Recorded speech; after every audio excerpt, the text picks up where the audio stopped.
Hello students.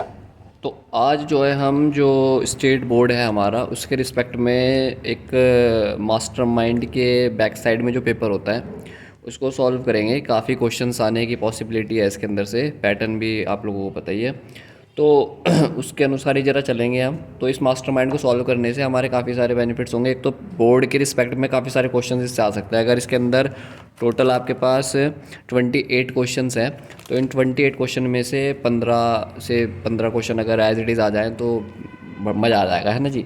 तो आज शुरू करता है कहानी हमारी इस मास्टरमाइंड के कॉन्सेप्ट को लेकर। ठीक है जी, 2 पार्ट में हो सकती है वीडियो जी, अगर ज़्यादा लेंथी होगी है तो ठीक है। कुछ क्वेश्चंस इसके लगभग सारे क्वेश्चंस हम अटैम्प्ट करने की कोशिश करेंगे। तो सबसे पहला हमारे पास आते हैं यहाँ पे एमसीक्यूज़। एमसीक्यू में जो यहाँ पे सबसे पहला एमसीक्यू आपको मेंशन करा हुआ है वो यहाँ पर ये कह रखा है कि निम्नलिखित में से कौन कोलाइडी विलयन का निर्माण करता है। तो सबसे पहले आपको पता होना चाहिए कि ये कोलाइडी विलयन होते क्या है। कोलाइडी विलयन के बारे में आप लोगों ने पढ़ा होगा। तो कोलाइडी विलयन साधारण सी बात वो होती है कोलाइडी विलयन कि अगर आपने कोई आपके पास एक विलयन है, उसके अंदर आपने कुछ मिलाया, आपने आपके पास ऑलरेडी एक पानी है या विलयन है, आपने उसके अंदर कुछ मिलाया और उसके बाद अगर वो एक जेली सी स्ट्रक्चर बन जाए अंदर, मतलब वो घुल के पीपीटी भी ना बन जाए कि वो अवक्षेप बन के ज़मीन उस सतह पर बैठ जाए, ऐसा भी ना हो। तो अगर आप NaCl को पानी में मिलाओगे या विलयन में मिलाओगे तो वो क्या होगा, वो पूरी तरीके से क्या हो जाएगा, घुल जाएगा। तो मतलब कि कोई भी एक बोलते हैं ना एक पानी के अंदर थोड़ा आया हुआ वो जेली टाइप स्ट्रक्चर, तो वो बनना चाहिए। तो NaCl तो पूरी तरीके से घुल जाएगा, तो इसका आंसर है NaCl है। ग्लूकोज भी आपका पूरी तरीके से घुल जाता है। स्टार्च एक ऐसा मटेरियल है जब आप इसको विलयन में डालोगे तो उसके अंदर एक वो जो गोंद जैसा स्ट्रक्चर बन जाएगा ना, चिपचिपा सा, जो घुलेगा भी नहीं बट नीचे भी नहीं बैठेगा। तो इस तरीके के स्ट्रक्चर को आप बोलते हो कोलाइडी विलयन। ठीक है जी। तो कोलाइडी विलयन के अनुसार हमारा इसमें पूछा हुआ है कौन सा कोलाइडी विलयन का निर्माण करता है, तो हमारा आंसर क्या हो जाएगा, इसके अंदर स्टार्च हमारे पास इसका आंसर हो जाएगा। अगला हमारे पास क्वेश्चन है इसका कि अल्कोहल जल में विलय होते हैं क्यों। ये क्वेश्चन चाहे अल्कोहल के संबंध में आए हो या कुछ भी आए हो, आज के बाद अगर आपको एक चीज़ याद रखनी है कि अगर कोई चीज़ आती है कि भाई वो जल में विलय है, अल्प विलय है, क्यों है, तो उसका सीधा सीधा आंसर होगा जल में विलय होने का कारण सीधा सीधा होता है आपके पास हाइड्रोजन बंध। क्या होता है आपके पास, हाइड्रोजन बंध। अगर कोई चीज़ जल में घुलनशील है, अगर कोई चीज़ जल में घुलनशील है, याद रखना, ये नोट करके आप ये पॉइंट लिख सकते हो कि कोई भी क्वेश्चंस आए और उसके अंदर आपसे पूछा जाए कि बताओ क्या ये जल में विलय है, क्या ये जल में विलय है। अगर जल में विलय वाला वो कह रहा है कि बताओ अल्कोहल जल में विलय है क्यों, फिनॉल जल में विलय है क्यों, है ना। इस तरीके के क्वेश्चन जब भी आपके पास आएंगे तो आपको उसके अंदर उसका जो आंसर देना है आप लोगों को वो सीधा सीधा देना है, क्योंकि कोई भी चीज़ हाइड्रोजन बंध, इसका आंसर आएगा क्या होगा, क्योंकि हाइड्रोजन बॉन्ड उपस्थित होता है, क्योंकि हाइड्रोजन बॉन्ड उपस्थित होता है। सीधा आंसर होगा कोई भी चीज़ जल में विलय तभी होगी जब वो क्या बनाएगी, हाइड्रोजन बंध। अगर वो कह रहा है कि अल्कोहल जल में विलय है क्यों, तो उसका आंसर क्या होगा, हाइड्रोजन बॉन्ड। सीधी सी बात है, कोई भी क्वेश्चन आएगा सिर्फ अल्कोहल के लिए नहीं है, अगर वो जल में विलय है तो वहाँ पे हाइड्रोजन बॉन्ड उसका कारण होता है। ठीक है। जैसे कि आपसे इसमें एक और क्वेश्चन आ जाता है कभी कभी कि भाई साहब बताओ ईथर जो है वो जल में विलय नहीं होते, जल में विलय नहीं होते। जो ईथर है हमारे पास वो जल में विलय नहीं है। तो वो पूछता है बताओ इसका क्या कारण है। तो इसका जो आपको एक्सप्लेनेशन, इसका जो आपको आंसर देना है, तो ईथर का जब आप स्ट्रक्चर बनाओगे, आपने ये अल्कोहल, फिनॉल और ईथर हमने चैप्टर करा था, तो हमने देखा था कि ईथर तो हमारा ऐसा स्ट्रक्चर होता है OR और OR, इस तरीके से ROR'। ठीक है। अब सबसे पहले आपको ये भी पता होना चाहिए भाई साहब कि हाइड्रोजन बॉन्ड कैसे बनता है। ठीक है। अब हाइड्रोजन बॉन्ड कैसे बनता है, हाइड्रोजन बॉन्ड बनने की सिर्फ कहानी यही है कि अगर फ्लोरीन या फिर ऑक्सीजन के साथ सीधा संबंध में कौन होगा, हाइड्रोजन, ऑक्सीजन के साथ सीधा संबंध में ऑक्सीजन होगा, या फ्लोरीन के साथ सीधा संबंध में डायरेक्ट चिपका हुआ कौन होगा, हाइड्रोजन जुड़ा हुआ होगा। तो ये दोनों फ्लोरीन और ऑक्सीजन के साथ अगर हाइड्रोजन सीधा जुड़ा हुआ है तो वो हाइड्रोजन बंध बनाने की क्षमता रखता है, वरना नहीं। जैसे कि आपका अल्कोहल है, तो अल्कोहल की जब आप बात करते हो तो C2H5OH, तो ऑक्सीजन जो है डायरेक्ट चिपका हुआ है हाइड्रोजन के साथ, तो ये हाइड्रोजन बॉन्ड बनाने की क्षमता रखता है। समझ पा रहे। पर अगर आप यहाँ पे देखोगे तो आपको R का पता है कि R क्या होता है, कार्बन होता है। तो हमने ऐसा बना लिया कुछ इस तरीके से, है ना। ये R मैंने सबसे छोटा R ले लिया, क्या दिक्कत है, सेम R ले लिए मैंने, है ना। अगर मैंने ऐसा लिया है तो आप देखोगे कि जो आपका ऑक्सीजन है वो कार्बन के साथ जुड़ा हुआ, डायरेक्ट हाइड्रोजन के साथ नहीं जुड़ा हुआ, तो ये हाइड्रोजन बॉन्ड नहीं बनाएगा। और अगर ये हाइड्रोजन बॉन्ड नहीं बनाएगा तो ये जल में भी क्या होगा, विलय नहीं होगा। तो आपके पास जल से जो भी आपके क्वेश्चन आएंगे, आपका एक और क्वेश्चन आता है कि H2O H2S द्रव है H2O, उसके भी आंसर कोई ना कोई हाइड्रोजन बॉन्ड ही आपको देता है, समझ पाए। अगला हमारे पास MCQ देखते हैं इसके अंदर क्या है हमारे पास। अगला MCQ है हमारे पास, ये क्वेश्चन भी आपके बोर्ड में आना ही आना है। क्वेश्चन है हमारे पास K4FeCN का होल 6। मैं जूम कर देता हूँ थोड़ा सा, ये आपका क्वेश्चन आ जाएगा। K4FeCN का होल 6 यौगिक में केंद्रीय परमाणु Fe की उप सह संयोजी संख्या। अच्छा, इसके अंदर एक चीज़ बहुत आप लोग ध्यान से समझना, वो कभी कभी तो यहाँ पे पूछता है कि उप सह संयोजी संख्या बताओ, कभी कभी वो इसी क्वेश्चन में वो उपसह संयोजी संख्या ना देकर वो कहता है कि बताओ Fe की ऑक्सीकरण संख्या बताओ। तो दोनों में फ़र्क है, ऑक्सीकरण संख्या, या तो वो उपसह संयोजी संख्या पूछेगा या तो वो ऑक्सीकरण संख्या पूछेगा, दोनों में से एक ही पूछेगा। और पूछना इस बार कंफर्म है, इस बार बोर्ड में आने की संभावना है इस तरह के क्वेश्चंस की। तो जरा देख लेते हैं कैसे हम इसकी कैसे कैसे डील करते हैं। क्वेश्चन है हमारे पास इसका, ये क्वेश्चन है हमारे पास क्वेश्चन है हमारे पास K4 ब्रैकेट में FeCN का होल 6। वो कह रहा है इसमें आपको क्या बतानी है, उप सह संयोजी संख्या, उप सह संयोजी संख्या आपको बतानी है इसमें, ठीक है। मैं दोनों को लेके चलूँगा, इसको थोड़ा जूम आउट से करते हैं ज़रा, ठीक है जी। अब ज़रा देख लेते हैं, ठीक है। K4FeCN के होल 6 में आपको उप सह संयोजी संख्या बतानी है। ज़रा देखते हैं कैसे करते हैं इसको।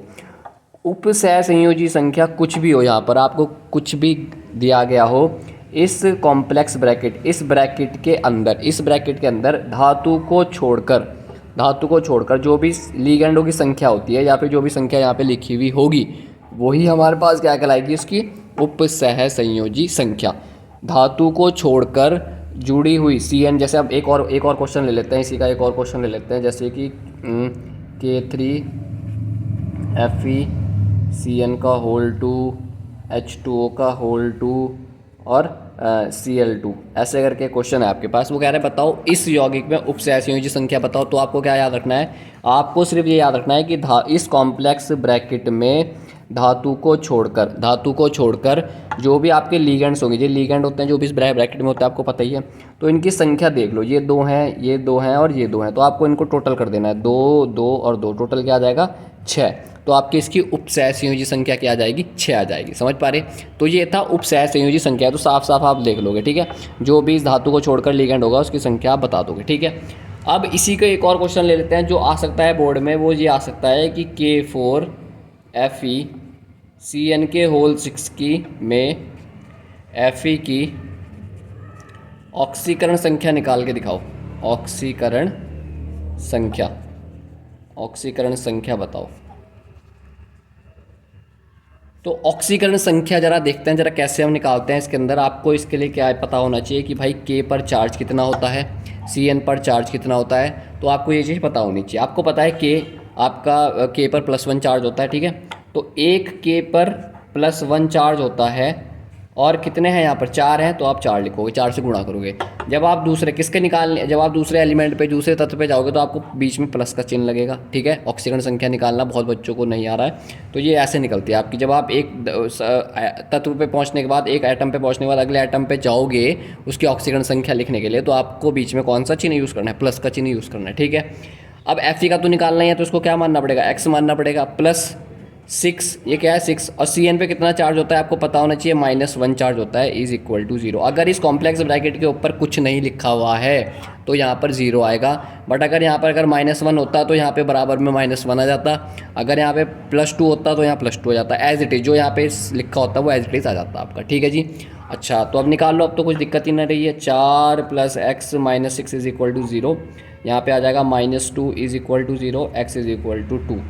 तो आपका इसमें ऑक्सीकरण संख्या क्या आई है, +2। परंतु अगर आपसे पूछा जाए कि उप सह संयोजी संख्या पूछी जाएगी तो क्या है यहाँ पर 6 है।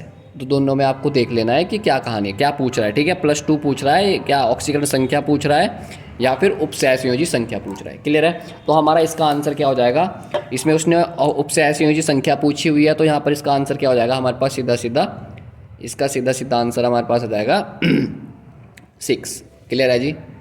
क्लियर है कहानी?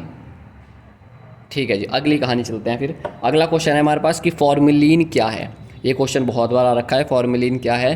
तो फॉर्मेलिन मैंने बता रखा है, फॉर्मेलिन का जो शब्द है वो आपका फॉर्मल्डिहाइड, कहीं ना कहीं से आपको लगेगा कि यार फॉर्मल्डिहाइड का प्रोनाउंसिएशन आ रहा है ना, तो आपको वहीं से डील करना है कि फॉर्मेलिन क्या है। फॉर्मल्डिहाइड, सबसे पहले इसमें भी फॉर्मल्डिहाइड है, इसमें भी फॉर्मल्डिहाइड है, इसमें एसिटल्डिहाइड है और इसमें कोई नहीं है। तो भाई सीधी सी बात है, इसमें दो ऑप्शन आपके ऐसे ही कट गए। कौन कौन से? इनमें से कोई नहीं वाला कट गया और ये एसिटल्डिहाइड, क्योंकि इसमें आपको पता है फॉर्मेलिन तो फॉर्मल्डिहाइड कहीं ना कहीं लिंक कर रहा है। अब 40% या 30% वाला विलयन, ठीक है, तो आपको ये भी याद रखना है कि 40% फॉर्मल्डिहाइड का विलयन क्या कहलाता है? फॉर्मेलिन कहलाता है। और इसका प्रयोग कहाँ होता है फॉर्मेलिन का? जो आपके बायोलॉजी लैब में जो स्पेसिमेन होते हैं उनको प्रिजर्व करने के लिए, वो सड़े नहीं, उसके लिए हम किसका यूज़ करते हैं? ये फॉर्मेलिन विलयन ही वहाँ पर आपका उपस्थित होता है। क्लियर होगी बात? अगला क्वेश्चन है हमारे पास कि धातु न्यूनतः दोष वाला क्रिस्टल है। धातु न्यूनतः दोष वाला क्रिस्टल, अब समझो जरा, धातु न्यूनतः दोष वाला क्रिस्टल इसमें से कौन सा है? ऑप्शन है हमारे पास NaCl, अगला है हमारे पास FeO, अगला है हमारे पास KCl और अगला है हमारे पास ZnO। तो भाई साहब इन क्वेश्चंस में आपको ये पता होना चाहिए कि धातु न्यून दोष होता क्या है। अब जरा ये भी समझ लेते हैं कि धातु न्यून दोष होता क्या है। क्लियर है? जरा देख लेते हैं हमारे पास। देखो जी, धातु न्यून दोष, देखो जी, धातु बिल्कुल सही आ रहा है, धातु न्यून दोष, समझो जी, धातु न्यून दोष। इसको अगर आपने इस मास्टरमाइंड को भी कर लिया तो आपके काफ़ी सारे क्वेश्चंस ऐसे होंगे जो शायद रिपीट होने की पॉसिबिलिटी है एज इट इज़, जो इसमें दिए गए हैं। ठीक है जी, तो आपको इसको छोड़ना नहीं है बिल्कुल भी। इसको हम 2 पार्ट में या 3 पार्ट में इस मास्टरमाइंड को कंप्लीट कर देंगे, क्योंकि लेंथी वीडियो हो जाती है फिर ज़्यादा, है ना। तो धातु न्यून दोष की क्या कैटेगरी है, सबसे पहले आपको पता होना चाहिए। आपको नाम से तो पता चल रहा कि कहीं ना कहीं धातु में न्यून, न्यून का मतलब होता है कमी, न्यून का मतलब क्या होता है? कमी। तो धातु में कमी। अब आपका एक क्रिस्टल था, आपका एक क्रिस्टल था, वो Fe+2 Fe+2 Fe+2 Fe+2 Fe+2 Fe+2, इस तरीके का एक क्रिस्टल था, धातु था, मतलब कुल मिला के क्या था? धातु था। समझ पा रहे?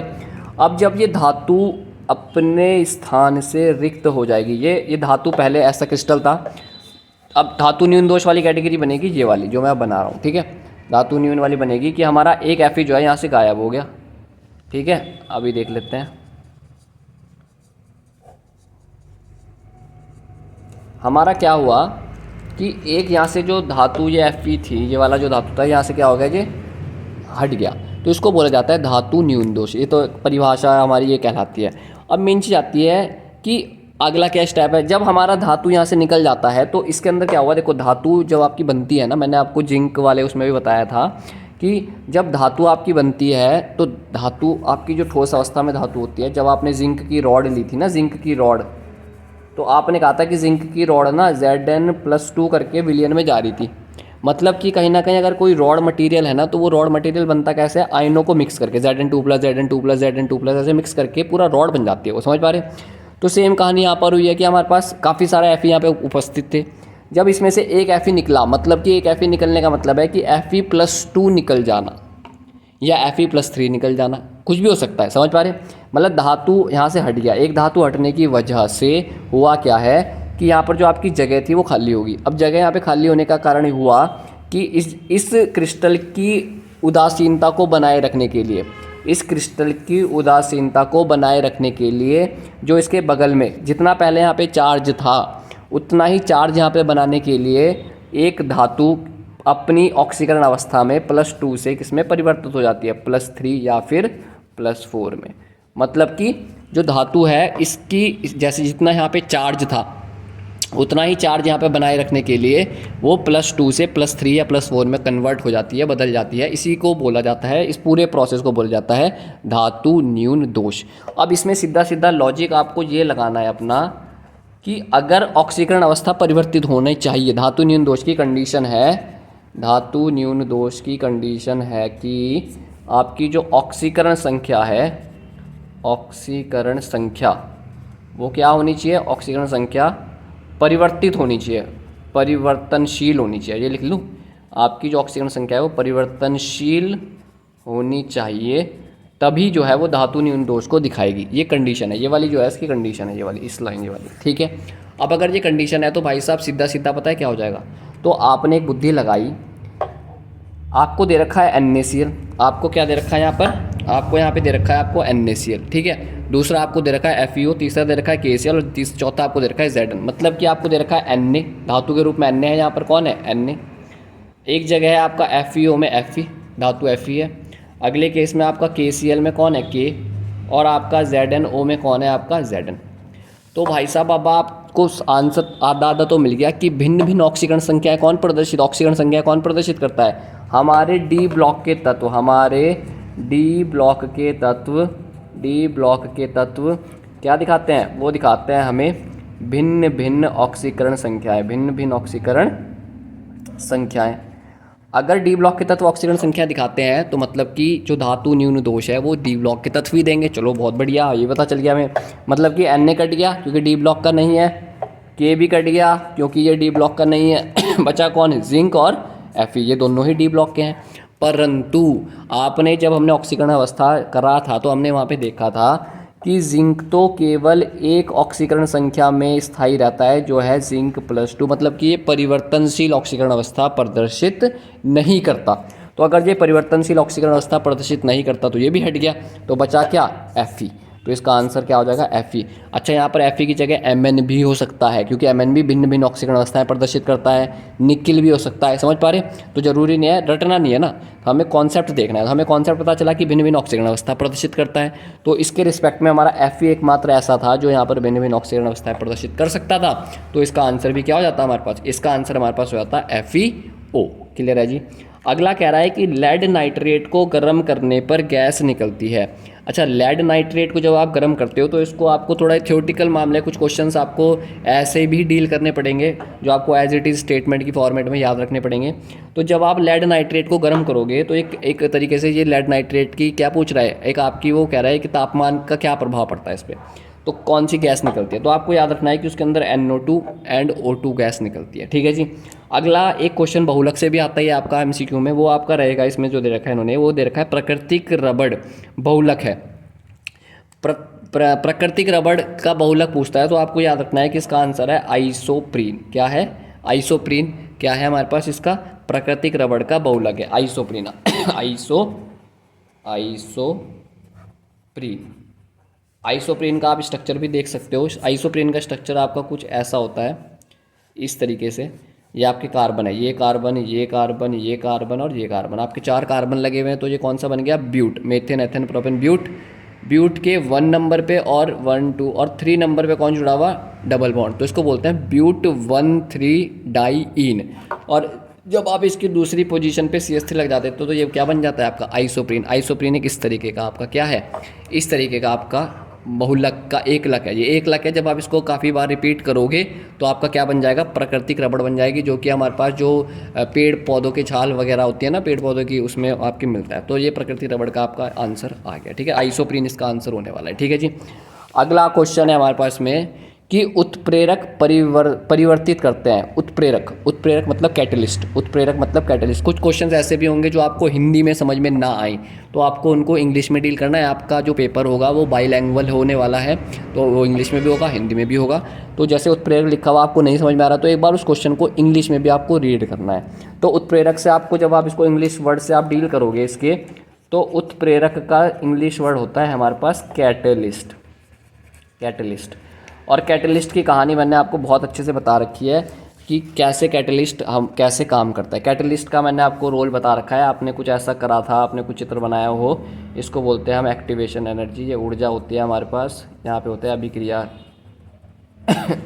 अभिक्रिया की दर साइड, ठीक है, अभिक्रिया की स्पीड इधर की साइड रहती है। होता क्या है, ये आपका एक ग्राफ बना है कुछ इस तरीके का, है ना, ये होती है हमारे पास, ये मैंने बताया था, ये हमारे पास क्या होता है अभिकारक, और ये हमारे पास होता है उत्पाद, ठीक है। ये हमने जो अभिक्रिया दिखा रखी है, ये हमारे पास जो अभिक्रिया है, ये हमारे पास है अभी एक्सोथर्मिक, मतलब कि ऊष्माक्षेपी अभिक्रिया है। ये ऊष्माक्षेपी निकलती है, ऊष्माशोषी अलग होती है, ठीक है। बट आपको समझने वाली चीज़ यह है कि ये अभिकारक से इस बिंदु तक की जो ये वाली जो डिस्टेंस है, इस वाली को बोला जाता है एक्टिवेशन एनर्जी, क्या बोला जाता है इसको? एक्टिवेशन एनर्जी, एक्टिवेशन एनर्जी, इसको हिंदी में बोला जाता है आपका संकीर्णन ऊर्जा, संकीर्णन ऊर्जा। क्लियर है जी? संकीर्णन ऊर्जा, ठीक है। अभिकारक के लिए अलग होती है, उत्पाद के लिए अगर आपको एक्टिवेशन एनर्जी देखनी होती है तो आप इसको यहाँ से देखते हो, बट वो अभी आपके उसका अब समझने वाली टाइम तो चला गया, समझ पा रहे? तो आपको याद रखना है अभी कि अभिकारक के लिए एक्टिवेशन एनर्जी ये है और उत्पाद के लिए एक्टिवेशन एनर्जी यहाँ से नापी जाती है, समझ पा रहे? क्लियर है? ये मैंने आपको टॉपिक बताया भी था। तो ये अभिकारक की ये वाली जो दर है, ये ऊर्जा मैंने बताया था कि पैसे की रिक्वायरमेंट, समझ पा रहे? रिलेशन चल जाए भले ही, परंतु जो आपकी डिमांड्स है वो 50,000 की जो क्वांटिटी है वो आपको फुलफ़िल करनी पड़ेगी। बट ये 50,000 की क्वांटिटी, ये जो एनर्जी है, इसके इस गैप को कम किया जा सकता है किसके द्वारा? किसी दोस्त के द्वारा। अर्थात क्या बोला था मैंने कि ये एक और ग्राफ मैंने बनाया है। अब इसमें हम अगर ध्यान से देखें तो एक्टिवेशन एनर्जी क्या हो गई है, ये वाली, ये हो गई है कम। ग्रीन वाली लाइन हमें इंडिकेट कर रही है ये क्या है, ये हमारे पास अब क्या बन गई है, ये हमारे पास एक्टिवेशन एनर्जी है, संकीर्णन ऊर्जा बोलते हैं जिसे, एक्टिवेशन एनर्जी। तो एक्टिवेशन एनर्जी कम हुई, ये कब कम हुई? जब उत्प्रेरक मिलाया है, जब उत्प्रेरक, उत्प्रेरक को मैंने बताया था आपको दोस्त, समझ पा रहे? जो उधर आपकी मेल फ्रेंड का भी दोस्त है, फीमेल का भी दोस्त है, समझ पा रहे? तो वही लिंक करता है एक्टिवेशन एनर्जी जब उत्प्रेरक का प्रयोग होगा, कैटलिस्ट का प्रयोग होगा। क्लियर होगी बात? क्लियर है ये बात? तो मतलब कि इन्होंने कहा है तो अभिक्रिया की दर में बढ़ती है 99% जो आपकी रिएक्शंस होती हैं वो हमारे पास अभिक्रिया की दर मतलब कि रेट ऑफ रिएक्शन को क्या करता है? इंक्रीज़ करता है, समझ पा रहे? इसका देख लेते हैं क्वेश्चन के अनुसार आंसर कि उत्प्रेरक परिवर्तित करता है। अब उत्प्रेरक क्या करता है आपको ये भी पता होना चाहिए कि अभिक्रिया की दर को वो ज़्यादातर बढ़ाता है, अभिक्रिया की दर को वो ज़्यादातर इंक्रीज़ करता है, समझ पा रहे? बट कुछ उत्प्रेरक ऐसे भी हैं जो डिक्रीज़ करते हैं, समझ पाए? तो ये कह रहा है कि चलो अभिक्रिया की दर को इंक्रीज़ करा, वो हमें पता चल गया, बट इसमें वो क्वेश्चन नहीं है। वो कह रहा है कि उत्प्रेरक करता क्या है, परिवर्तित क्या करता है वो, अगर वो करता है तो देखो अभिक्रिया में गिब्स ऊर्जा, अभिक्रिया की गिब्स ऊर्जा में परिवर्तित करता है, अभिक्रिया की एंथैल्पी में परिवर्तित करता है, अभिक्रिया की संकीर्णन ऊर्जा में परिवर्तित करता है, साम्यावस्था स्थिरांक में परिवर्तित करता है, ठीक है। तो अब आपको आंसर मिल गया है कि इसका आंसर क्या होने वाला है कि अभिक्रिया की संकीर्णन ऊर्जा, ये हमने बात करी थी ना संकीर्णन ऊर्जा की, तो संकीर्णन ऊर्जा में परिवर्तित करता है कौन? हमारे पास उत्प्रेरक। क्लियर होगी बात? क्लियर है कहानी? ये हमारे और क्वेश्चन है, जल की मोलरता क्या है? अब जल की मोलरता अगर आपको एक्यूरेट याद है तो आप बिल्कुल आंसर करके आओगे इसका 55.5। क्या है आपको याद रखना है कि जल की मोलरता, जल की मोलरता आप क्या लिख के आओगे? 55.5 अगर आपको याद है। और मोलरता का मात्रक क्या होता है आपको पता होना चाहिए, मोल पर लीटर। क्लियर है? तो अगर आपको आंसर एक्यूरेट याद है तो बहुत ही परफेक्ट बात है, बट अगर बाई चांस आप भूल गए हो तो आपको कुछ टेंशन लेने वाली बात नहीं है, आप इसको डील कर सकते हो। मोलरता का फॉर्मूला क्या होता है? मोलरता का फॉर्मूला होता है विलय के मोलों की संख्या, विलय के मोलों की संख्या बटे